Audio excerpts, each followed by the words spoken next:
tardes, muy buenas tardes, estamos aquí. Ya hoy es miércoles, y está nublado, va a seguir lloviendo. Yo no sé, a mí me encanta que siga lloviendo, pero bueno. Ok, déjame, escúchenme, que estoy haciendo una conexión también. Uno tiene que estar con el día entero con esto. Entonces, déjame ponerle que estoy espero, porque es una información muy importante que me están confirmando de que los haitianos además de que bloquearon otra vez, ahora está saliendo en el listín esta tarde, volvieron a bloquear en la zona fronteriza, volvió la tensión por Dajabón, cuando cruzan los camiones, volvieron a cerrar con candado la puerta al portón fronterizo e impidieron el paso de los camiones patanas de los comerciantes haitianos que compraron para llegar a Haití. ¿Por qué? Dicen ellos que están enfurecidos, dicen los haitianos que hicieron el cierre, porque la reapertura, el canciller nuestro se reunió la semana pasada hablando sobre todo esto, ¿verdad? ¿Se recuerdan? La reapertura de la frontera se había acordado ahí en Dajabón, en una reunión que hubo con las autoridades haitianas y dominicanas, pero que solamente, dicen los haitianos, favorece a los comerciantes, a los grandes comerciantes.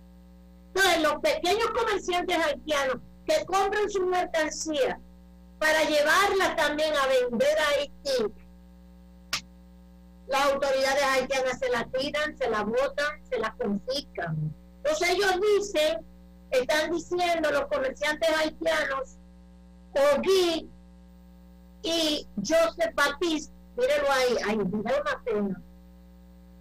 Dijeron que la gente pobre que vive en pueblos de Haití, cerca de la frontera dominicana, le están pasando muy mal porque no hay alimentos y los comerciantes que los compran en grandes partidas en este país lo acaparan para venderlos a sobreprecio.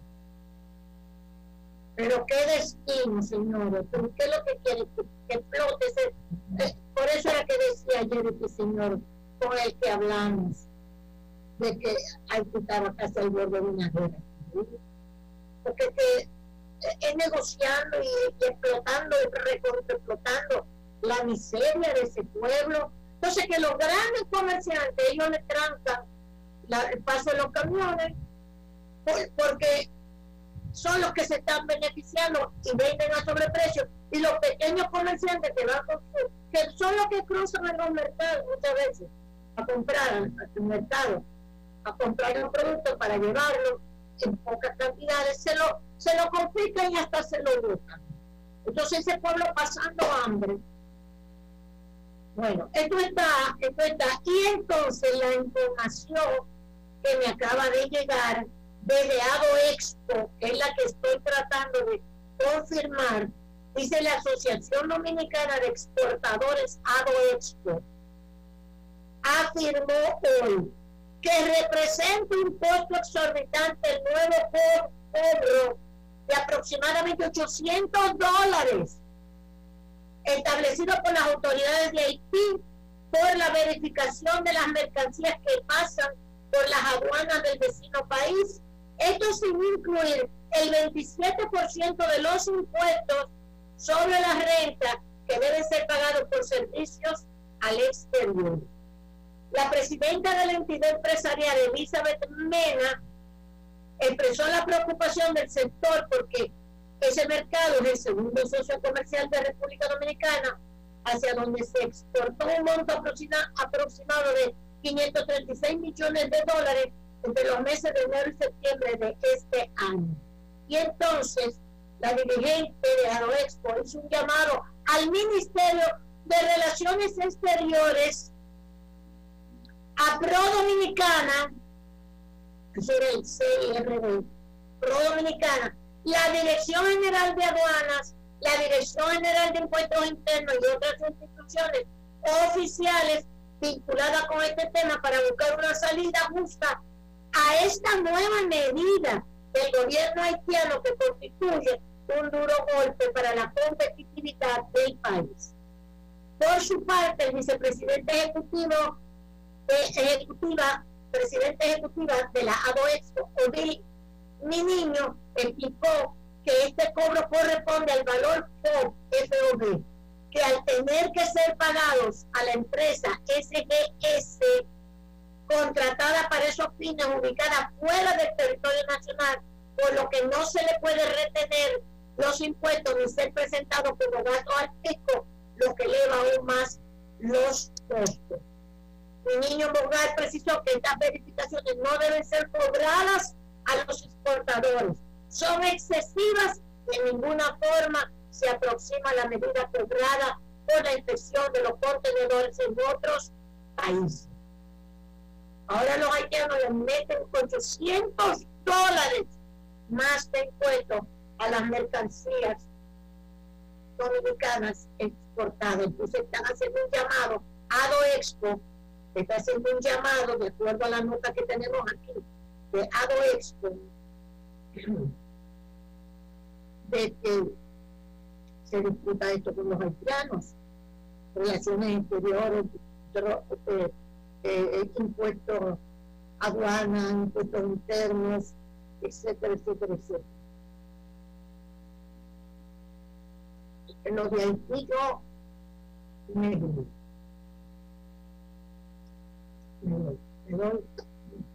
no sé cómo diablos qué es lo que se va a hacer.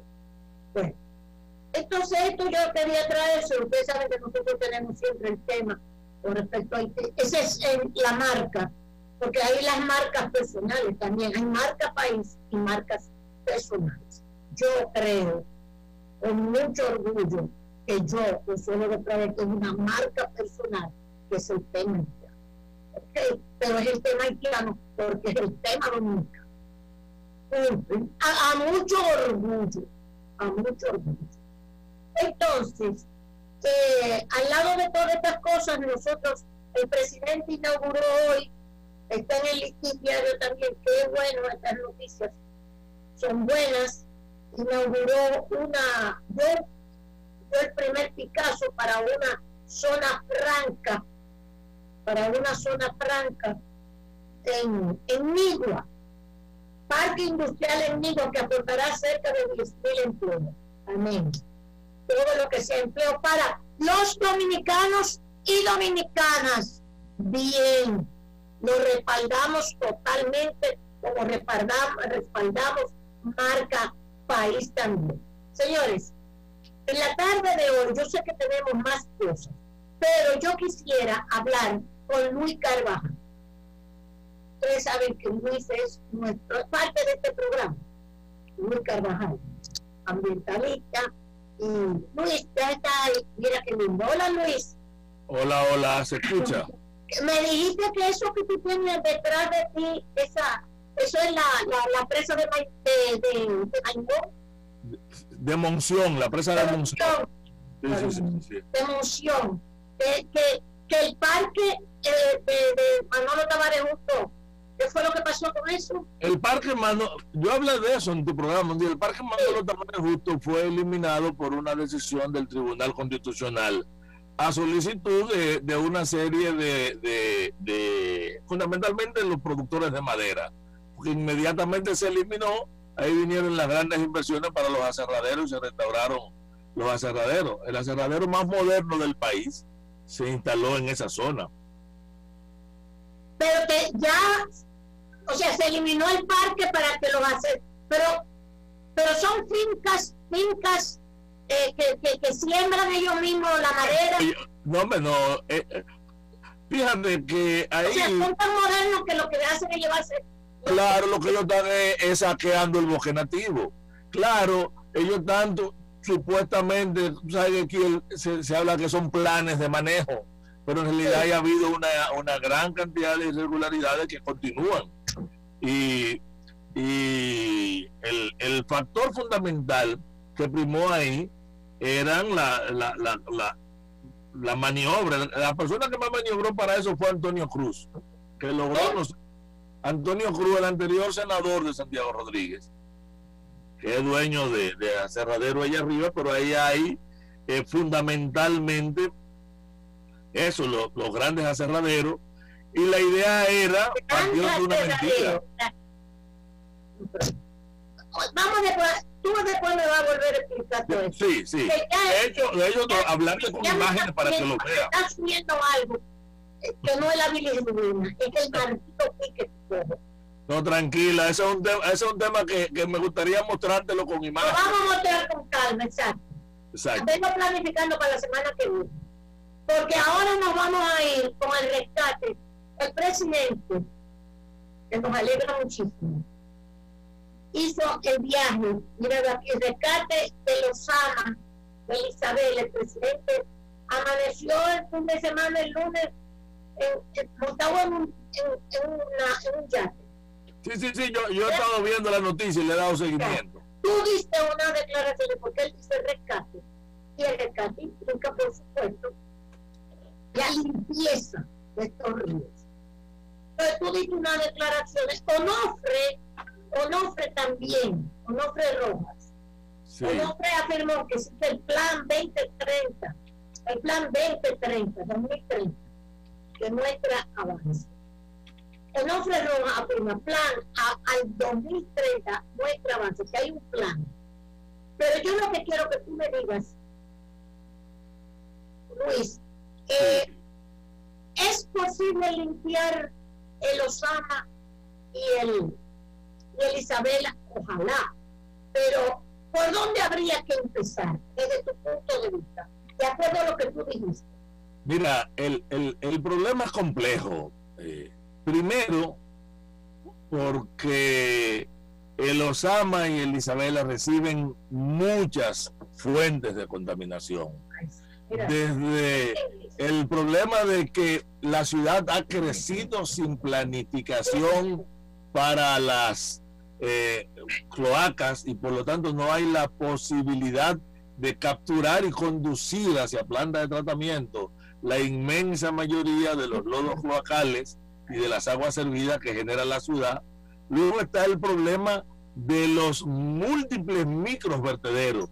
En prácticamente toda la zona, el destino final de la basura es el río. Lo es porque hay quienes depositan directamente sobre el río, y aunque parezca mentira, esa es la menor cantidad que le llega, pero hay la que le llega desde las cañadas o desde incluso el gran vertedero formal de Duquesa, y los múltiples pequeños vertederos que están colocados no solo en el Osama o en el Isabela, sino en cualquiera de los 72 afluentes, los 16, 17 afluentes que tienen volúmenes significativos, y los múltiples pequeños afluentes, incluyendo que en el Gran Santo Domingo están inventariadas más de 140 cañadas que van directamente a estos ríos y sobre las cuales no hay un programa de manejo. ¿Cuál es el problema? El problema es que las tres acciones más impactantes sobre el río desde el punto de vista ambiental que ha habido en los últimos años fue cuando Jaime David elaboró un programa para eliminar las chatarreras de las orillas y trató un esfuerzo por recuperar el bosque de galería, pero eso era un pellizquito en el lomo de un elefante. Luego la prohibición que empujó fundamentalmente Domínguez Brito alrededor de eliminar los barcos, de prohibir todas las acciones de trabajo metalmecánico directamente sobre el cuerpo del río, y la planta de tratamiento que inauguró hace unos meses el presidente Danilo Medina antes de irse. Ahora, la planta de tratamiento pretendía elevar del 6% de agua tratada alrededor de un 22%. Eso es trabajando al 100%, ahora está trabajando alrededor del 50%, y aunque es una obra importante, la tarea primordial sigue siendo crear nuevas plantas de tratamiento y tratar de encauzar la mayor cantidad de agua servida hacia estos sistemas de tratamiento. Pero si nosotros no abordamos el ordenamiento del territorio, no vamos a solucionarlo. Veamos cómo se contamina el río Sama. Empecemos por lo que viene desde la contaminación agrícola. Sí. En los nacientes, tanto en la Loma del Pilón, donde nace el Isabela, como en los Siete Picos, donde nace el Osama, tenemos un problema serio real de deforestación. En el entorno tenemos ganadería extensiva y tenemos una gran cantidad de chiqueros y actividades que terminan derivando directamente al río. En la medida que se va acercando a los núcleos urbanos, va recibiendo primero los desechos sólidos, porque el basurero de prácticamente todas las pequeñas comunidades dispersas en el territorio es el río o los diversos afluentes, y luego cuando entra a la ciudad tiene la gran contaminación industrial, que se desarrollaron todas estas industrias sin planta de tratamiento, y cuando por presión empiezan a reclamarse las plantas de tratamiento empiezan a operar como el seguro de ley de los carros.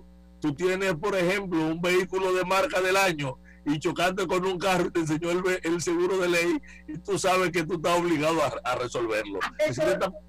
Muchas de estas plantas de tratamiento son para podérsela presentar y decir, tenemos la planta de tratamiento, pero no hay un sistema de monitoreo continuo. Entonces tenemos que este río tiene una gran cantidad de contaminación química con una alta DQO, se llama demanda química de oxígeno. Tiene la contaminación que proviene por hidrocarburos, por grasa, la enorme cantidad de metales pesados, y la que para nosotros más vemos que la contaminación orgánica, que es grave, que es terrible, pero es incluso la menos grave. Esta contaminación que recibe las aguas cloacales y los lodos cloacales no tratados, que recibe el agua que lixivia directamente desde el vertedero de Duquesa, y que recibe las que provienen del uso doméstico. No nos olvidemos que la inmensa mayoría de nuestros barrios, no de nuestros barrios pobres, de nuestros barrios de clase media y alta, no están conectados a un sistema de derivación cloacal, y consecuentemente el destino final es el acuífero en el subsuelo, y las escorrentías pueden conducirlo, las superficiales y subsuperficiales, hacia el cauce de los ríos, o terminan yendo hacia la zona del malecón. Entonces es un problema grave de salud para la economía. Pero Edwin, búscame la foto que yo te mandé, yo maravillada así el domingo viendo mi mar también, y me ha llegado esta isla de plástico frente ahí al Aragua. Sí. Es una isla de plástico para arriba y para abajo. Sí. Y te va a llegar de manera permanente. Ahora, ¿qué ocurre, Consuelo? Si tú revisas en los medios, vas a encontrar que en el 2003, que en el 2005, que en el 2006, que en el 7, que en el 8, que en el 11, que en el 12, que en el 2013, que en el 14, que en el 15, que en el 17, que en el 18, que en el 19 y en el 20 dos veces, el gobierno anterior y ahora el nuevo, se han anunciado grandes proyectos, uno con más bulla que otro, y han habido acciones. Por ejemplo, una de las acciones que más se ha intentado es la de recoger los plásticos. De hecho, que se ha anunciado este barco especial. Los empresarios tienen un programa de los plásticos, los empresarios. Sí. Que lo han anunciado, vamos a recoger plástico y a reutilizarlos.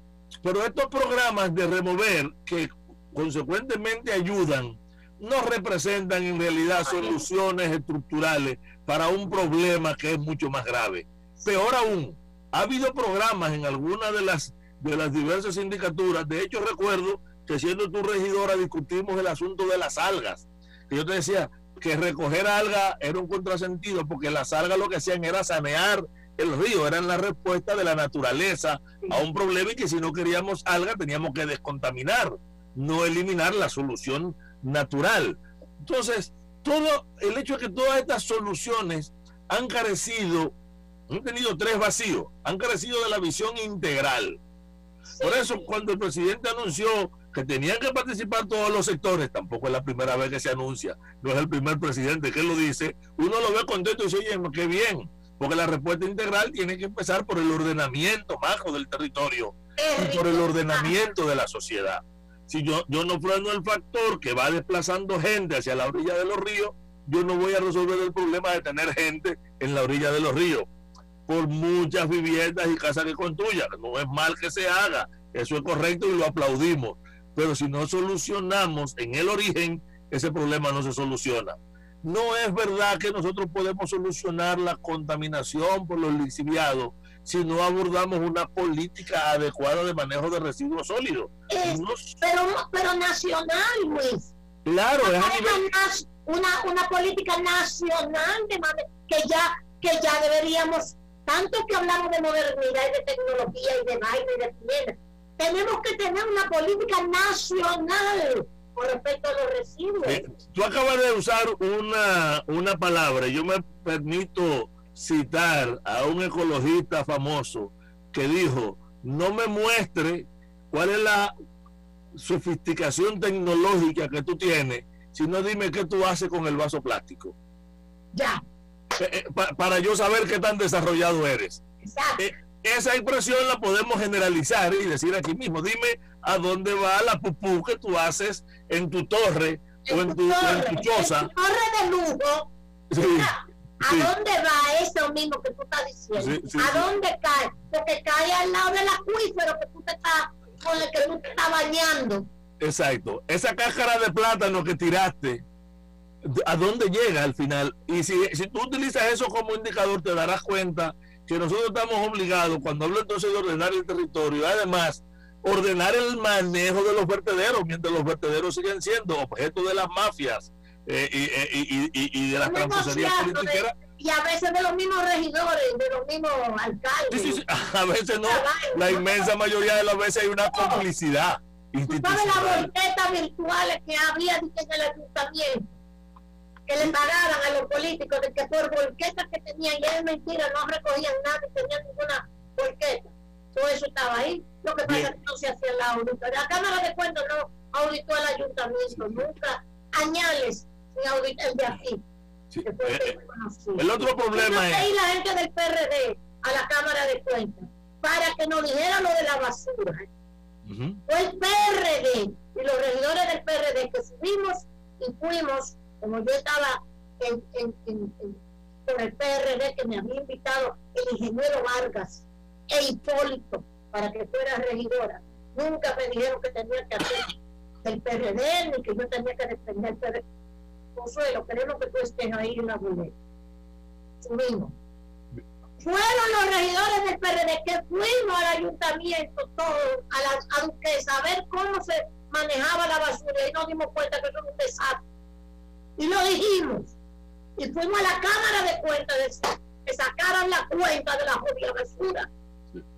Entonces, ya sabemos que hay que buscar una política de manejo de residuos sólidos, pero si nosotros no recuperamos el bosque de Galería y no restauramos el cinturón verde, bastante deteriorado, no hay forma de proteger, pero no solamente el río Sama. ¿El cinturón verde fue a Balaguer?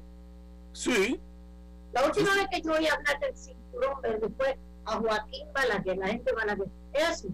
Sí, pero el cinturón verde sigue existiendo en la legislación. Lo que pasa es que se ha ido violando, está ocupado, ha estado, o sea, pero es obligatorio. O sea, tú lo que quieres hacer hincapié son políticas excelentes, muy bien, pero vamos a aterrizar. Si no ordenamos el territorio. Claro. A ver, por empezar por ahí. Y si queremos acciones, hay que recuperar el bosque de Galería, que es lo más barato, quitarle presión. No es simplemente solo mover población, es recuperar el bosque de Galería. Pero yo quiero hacer dos advertencias. Sí. Quiero aprovechar tu programa para hacerla y hacerle un llamado al presidente y a los funcionarios. Sí. Nosotros no podemos abordar el problema del río Sama si no sabemos que la disminución del caudal del río o sumar nuevas fuentes de contaminación puede ser catastrófico, no solo para el Gran Santo Domingo, sino para todo lo que está al este de la Sierra de Yamasá y toda la sabana de Guabatico. Es para el Gran Santo Domingo y la sabana de Guabatico, y es que la expansión de Barrick Gold hacia esta zona, el hecho de colocar, el hecho de querer colocar la presa de Cola en Cuance en Peralvillo y ampliar la explotación hacia la zona del nacimiento implica sumar factores de contaminación, factores de menoscabo, y que no sería posible. Pero yo no sabía eso que tú estás explicando. O sea, Barrigol quiere, ¿qué es lo que quiere hacer Barrigol? Pero Barrigol hace rato que ha solicitado expandirse hacia la zona, hacia la loma de los 7 Picos, y ha encontrado un fuerte nivel. Y yo dije, pero no, ya. O sea, ellos quieren, ¿qué es lo que quieren exactamente? No, tú sabes que la presa de Cola, nosotros denunciamos desde que estaba en diseño, no solamente que estaba mal ubicada, sino que iba a implicar un problema, y efectivamente ellos están obligados a trasladar la presa de Cola, pues la quieren traer hacia este lado de la Sierra de Yamasá, en la zona de Peralvillo, y establecerse en Cuance. Ya ellos han expandido la concesión. Esa área donde antes estaba la Everton, hablábamos de la Everton, por alguna razón aparece como propiedad de Barrigol, y ellos tienen una fuerte presión para su expansión. De hecho, nosotros tenemos la preocupación que este anuncio que ha hecho el gobierno del nuevo maridaje con Barrick debilite la capacidad de resistencia del Estado frente a la amenaza a los ríos Isabela y Osama, y al acuífero que viene hacia el Gran Santo Domingo y hacia la zona de la sabana de Guabatico. Por lo tanto, si queremos defender el río Sama, lo primero que debe anunciar el presidente es la voluntad de impedir que Barrick expanda su explotación hacia los nacientes de este río. Sería la primera vez, Consuelo, que un río del Gran Santo Domingo queda directamente amenazado por la minería. Es cierto que hay proyectos que amenazan el Jaina, que llega hacia esta zona, pero nunca había habido una amenaza directa sobre los ríos Isabela y Osama, y sobre todo sobre el conjunto de acuíferos que alimentan al Gran Santo Domingo, que es una isla. Santo Domingo es una isla. Y voy a aprovechar para hacer un anuncio y hacer propaganda de una actividad que tenemos esta noche por Zoom. Tenemos una actividad sobre la ciudad de Santo Domingo como ecosistema y hábitat, donde Simón Guerrero y yo estaremos hablando junto con el arquitecto Almonte del ecosistema de esta ciudad, y vamos a ver las fragilidades que tiene la ciudad de Santo Domingo. Yo sé que tú eres municipalista, y ojalá que una municipalista como tú pueda seguirnos. Si no nos sigue, te mandaré la grabación. Pero me la tienes que mandar obligatoriamente. Ah, está bien. Tienes que mandar. Luis, entonces, ahora sí es verdad que bueno. Entonces, Luis, déjame hacerte una pregunta. Cuando tú tienes una ciudad, París, toda la ciudad de un río, alrededor de un río, París, el Sena. En el Sena fondean los parisinos toda la cloaca y toda la porquería del mundo al Sena. Para yo hacer una idea de decir, nada más son estos países muertos de hambre como nosotros. Lo que hacemos es, ellos tienen tratamiento, ¿cómo se hace eso? Mira, tal y como decíamos ahorita, el nivel de desarrollo de un país se mide por hasta dónde tú controlas tus afluentes, hacia dónde van tus lodos cloacales, hacia dónde van tus aguas servidas, cómo tú manejas tus residuos sólidos. Los ríos que atraviesan grandes ciudades serán siempre una bendición y un problema para esas ciudades. O sea, nosotros no vamos a resolver nunca el problema de Osama. En cuanto a Osama, siempre será un problema que demandará políticas, seguimiento, recursos, monitoreo y legislación. Sí. Y esos ríos en esas ciudades lo tienen. Y aún así, tienen dos cosas que necesitamos y que son urgentes, y que es lo primero que tiene que establecer este gobierno y que debieron haber establecido anterior y que hemos reclamado toda la vida. Son plantas de monitoreo. Tiene que haber una planta que nos diga cuál es la calidad del agua de ese río, qué riesgo puede entrar la gente que entra en contacto. Para yo hacer un paseo turístico por el río Sama, porque el río Sama es una belleza cuando usted se aleja de Santo Domingo, cuando usted sale de la zona contaminada, es realmente impresionante. Pero atravesar esta zona tan fuertemente contaminada implica un riesgo que tenemos que conocer. Y si tenemos una estación de monitoreo que me dice, mira, el riesgo biológico está, la contaminación química está, los metales pesados son tantos, y ahora hay una alarma roja, una alarma verde, una alarma amarilla, porque hay un sistema de alarma para entrar en contacto. Pasea por el río, pero no meta la mano. Claro, porque tú sabes lo chulo que es pasear en un botecito por un río y tener la mano metida en ese río. Y de repente... Mira, entonces al SENA no le llega a estos grandes ríos, estas grandes ciudades. Todo lo que le llega está tratado. Tiene que ser tratado. Está obligado a estar tratado. Y ellos tienen sistemas de monitoreo. Y ojo, no quiere decir que no sean contaminados. Sí. Porque, por ejemplo, a veces nosotros creemos que cuando vemos el río Marrón, por los sedimentos, los sólidos suspendidos que tiene, está más contaminado que cuando lo vemos limpio. Y podemos verlo clarito y sin una basura, pero ahí pueden haber fenoles, ahí pueden haber compuestos orgánicos variados, hay metales pesados que son mucho más dañinos que la contaminación biológica. Pero está claro que el nuestro tiene la contaminación biológica y la contaminación química y la contaminación física todas juntas. Y estas grandes balsas que vemos de algas, dije algas, de lilas, que no es lo mismo, de lilas, lo que nos está diciendo es que hay un altísimo nivel de contaminación.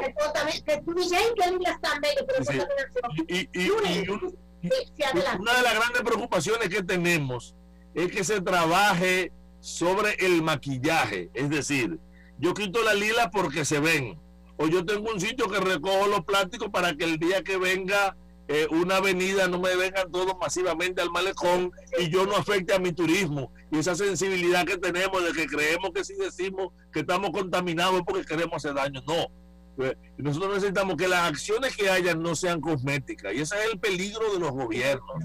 Los gobiernos apuntan mucho a lo cosmético. Y a propósito de las imágenes que estamos viendo ahora, otro de los grandes cuidados que tenemos que tener es con el hecho de que las embarcaciones que tienen prohibido liberar sus aguas, sus sentinas en mar abierto, y son fuertemente sancionados, y están prohibidos liberarlos en los pueblos, tienen que tener un programa cuando llegan a lugares fuertemente contaminados con poca regulación, suelen liberar sus sentinas. Y nosotros podríamos terminar convirtiéndonos por invitación. Óyeme, si yo vi ahí toda esa basura y todas esas aguas negras, vamos a aprovechar y a liberar nuestra sentina aquí, que debe estar más limpia que este mismo río. Y por lo tanto nosotros atraer nuevas fuentes de contaminación que demandan ser fuertemente reguladas. Fíjense las lilas aquí y el problema que ellas pueden estar representando para la navegación, porque enredan las hélices de los motores, pero el verdadero problema es que esas lilas están ahí, porque ese río es un enorme problema. Y ahí hay gente que pesca, y hay especies que pueden sobrevivir en ese lugar, y esa especie a veces te la venden, y tú la compras, y te la comes. Cuando tú cruzas el puente flotante, tú ves que hay una gente que están vendiendo pescado, y que están pescando ahí. Y a veces te venden el pescado de ahí, a veces es un engaño. Bueno, esto que estamos viendo aquí es el Cachón de la Rubia. Quiero que sepa que hay una serie de manantiales. ¿Alguien rescató el Cachón de la Rubia? Sí, ahí hay un enorme trabajo y ahora te puedo informar que en el Cachón de la Rubia, en esta zona se va a desarrollar un jardín botánico en colaboración la universidad, la academia, el ayuntamiento, el jardín botánico. Vamos a colaborar en el desarrollo de un jardín botánico, un banco de especies que sirva no solamente para reforestar y articular la zona como un espacio educativo, sino como un banco de plántulas necesarias para reforestar las ciudades. El Cachón de la Rubia se salvó de Chepa, porque querían meter una urbanización. Sí, no. En los gobiernos del PLD, que tuvimos que pararla. Sí, eso no costó. Una urbanización grandísima ahí. No costó una lucha, al igual que hay que recuperar los manantiales de la Sursa. Sí, y los manantiales que están en Gualey. Para la vaina del Cachón de la Rubia. Claro. Tú sabes que por ejemplo, esos manantiales que están en Gualey o los manantiales de la Sursa, a pesar de toda la contaminación del contexto, el agua es pura, limpia. Y cuando tú la analizas te das cuenta que es un agua libre de todo riesgo. Preservarlo es importante. Por eso los indicadores de saneamiento del río tienen que ir a ver, primero, cómo sigue la calidad de los manantiales. Segundo, cuáles son los niveles reales de contaminación. Eso no es tan costoso. un sistema que inicialmente puede ser con un sistema de muestreo recurrente, en lo que se establece directamente sobre el río una estación de monitoreo que informe a la ciudadanía. Igual que, y te pido que nos ayuden en eso, nosotros tenemos una campaña para que, al igual que ocurre en la inmensa mayoría de las ciudades del mundo, nosotros sepamos cómo está la calidad del aire y se le informe. Igual que te dicen que hoy va a llover o que no va a llover, te pueden decir hoy tenemos tanta partícula, la concentración de monóxido es tal, la de CO2 es tal, y aunque eso no son valores fijos, son indicadores, y la gente pueda conocer el día que tú no puedes respirar mucho, que porque te incrementó. Pero cuando se incremente, tú lo puedes asociar con factores y tú puedas definir acciones y políticas para intervenir. Eso es una necesidad. Sí, pero vuelve a repetir la actividad de esta noche, por favor.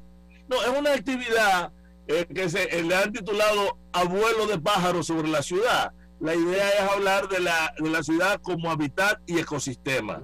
Hablar de las especies que se mueven en la ciudad, de la flora urbana, de la fauna.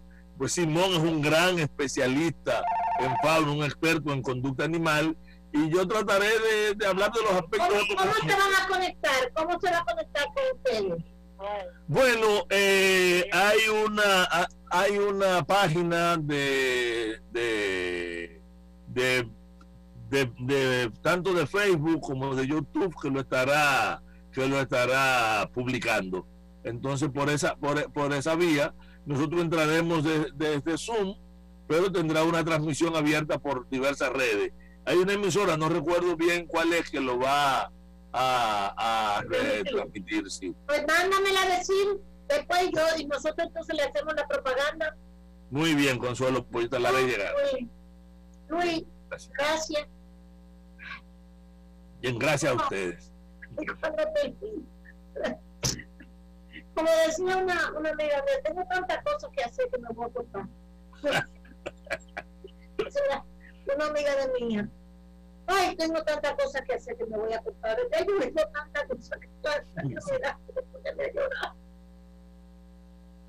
Ay, señor, vamos a hacer algo. A ver si se puede hacer algo por mejorar nuestra calidad de vida. Aunque sea no tirando la basura.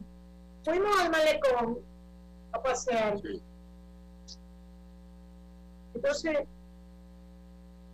va a comer al malecón, ¿verdad? Un parqueo. Entonces, tira el plástico, la botella de cerveza, la de ron, lo tiran en el... Pero tienes el basurero enfrente. Así es aquí en el parque, el tirador. Siempre que llueva va a tener ese fenómeno. Regado, pero si tienes basurero, recógelo. ¿Qué te pesa recogerlo? Cuando nosotros vamos, yo voy con Capul y voy con el nieto, que son los... Nos podemos recoger, estamos viendo que nos podemos recoger la basura, la botella, las cosas que están fondidas. Por favor.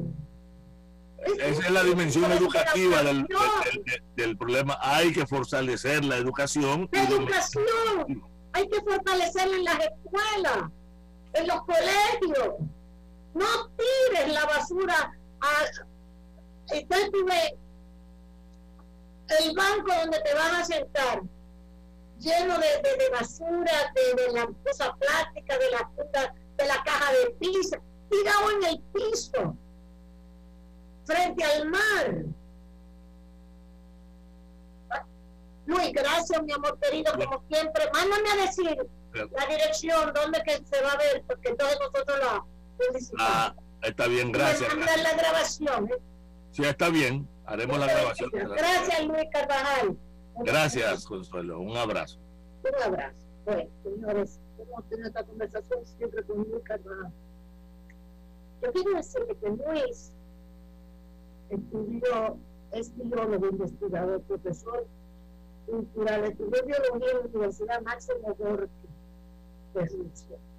Posee una maestría en ciencias biológicas, fisiología y bioquímica de las plantas. Posee estudios de ingeniería genética y de biotecnología de plantas. Y eso es muchas cosas, muchos años. Son gente. Esa era Ustedes saben que cuando estoy leyendo todo esto, yo, lo que me viene, la tristeza que me entra, porque yo recuerdo las vacaciones que nosotros, la generación mía, tenían.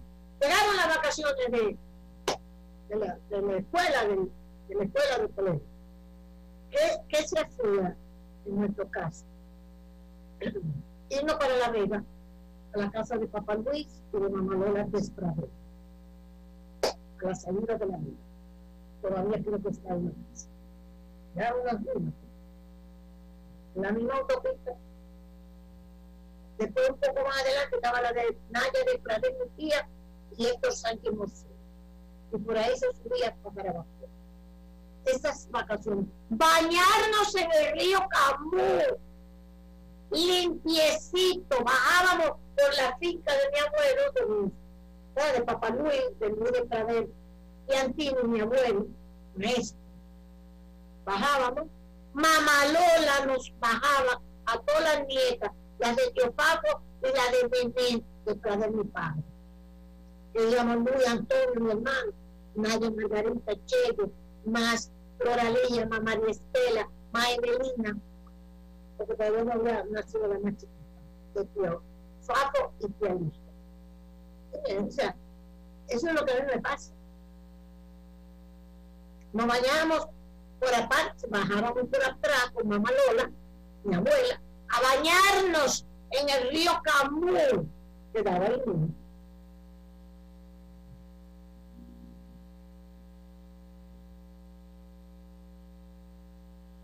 Bueno, pero bien,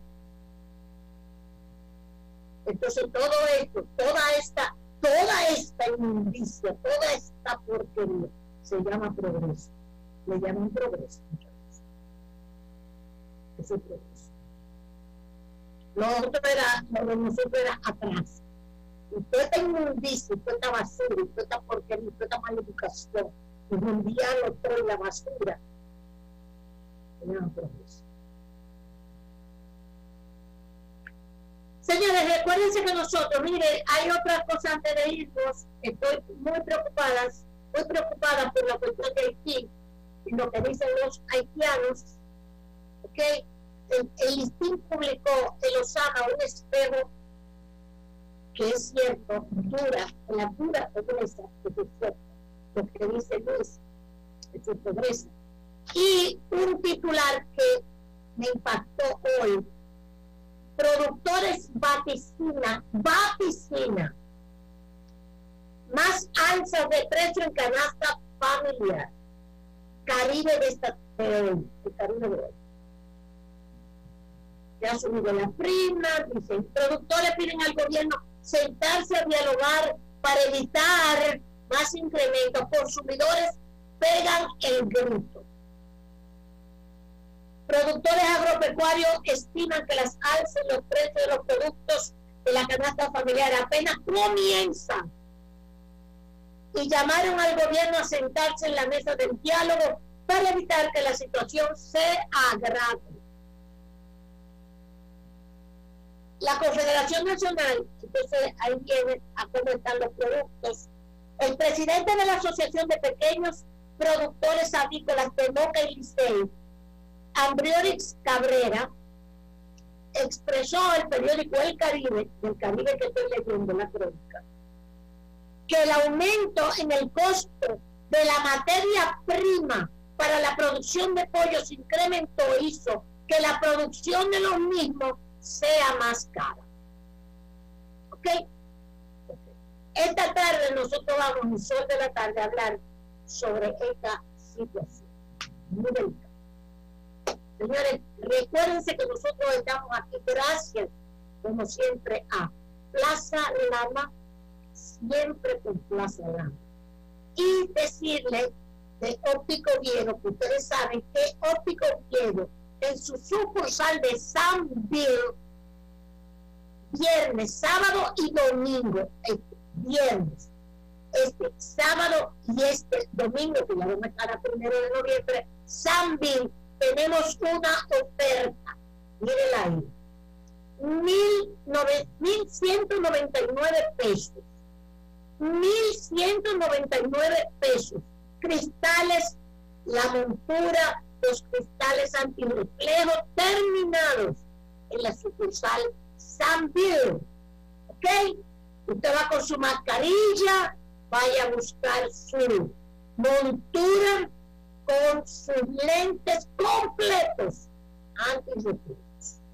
Sanville, solamente la Sanville, solamente la Sanville.